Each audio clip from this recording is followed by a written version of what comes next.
Magandang umaga mga boss. Welcome back sa aking YouTube channel at sa aking Facebook page, Boss Dave.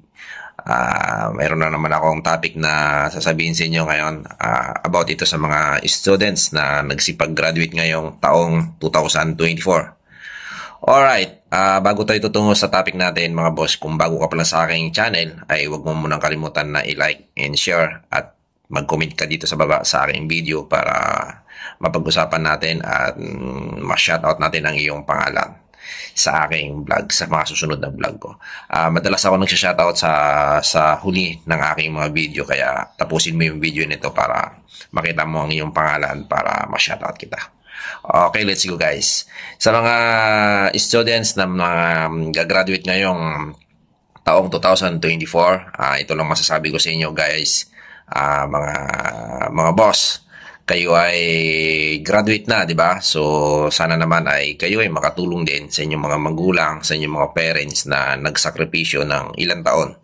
At kayo ngayon ay pinagtapos ng inyong mga magulang sa pamamagitan ng kanilang dugot pawis na paghihirap sa inyong pag-aaral.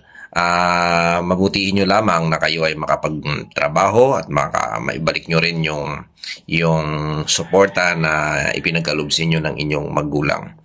Hindi kasi biro ang buhay ngayon ng isang magulang. Alam nyo kung gaano kahirap ang buhay ng inyong mga magulang, ng mga pinagdaanan nyo sa buhay nyo. So, alam nyo yan. Bawat isa sa atin ay nakaka-relate kung ano yung mga problema na pinagdaanan ng bawat pamilya. Alright, so maging maging atentibo lang kayo sa inyong pagtatrabaho.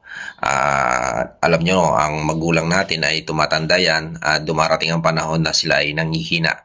Kaya hanggat na malakas tayo, mayroon tayong trabaho, ay ibalik din naman natin sa kanila yung kanilang pangangailangan. Lalong-lalo na yung financial.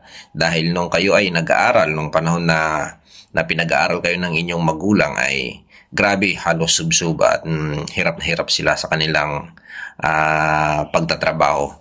Kaya dun sa mga kabataan na lumilingon at bumabalik sa kanilang magulang, shout out sa inyo, ay napakabuting puso nyo po. Ang mga katulad nyo ay dapat ay sinasaluduhan. Kaya dun sa mga kabataan naman na napaparewara na until now hanggang ngayon ay hindi pa rin talaga nila tanggap yung kanilang mga magulang, ay balang araw mga busing ay pagsisisihan nyo yan.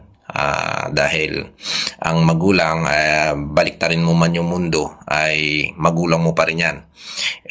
If ever na nagkasala sila sa inyo noon, napabayaan kayo, pero forget nyo na dapat yon. Past is past. Wag nyo nang ibalik-balik sa kanila dahil siyempre may mga edad na sila.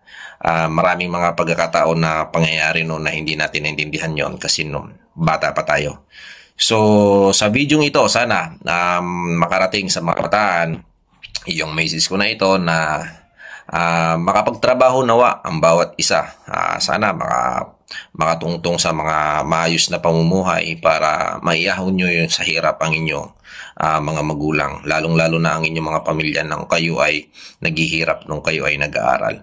So, again, binabati ko ang lahat ng mga students na nag-graduate ngayong taong 2024. Congratulations sa inyo guys, kayo ay graduated na. Ingat kayo palagi. God bless everyone.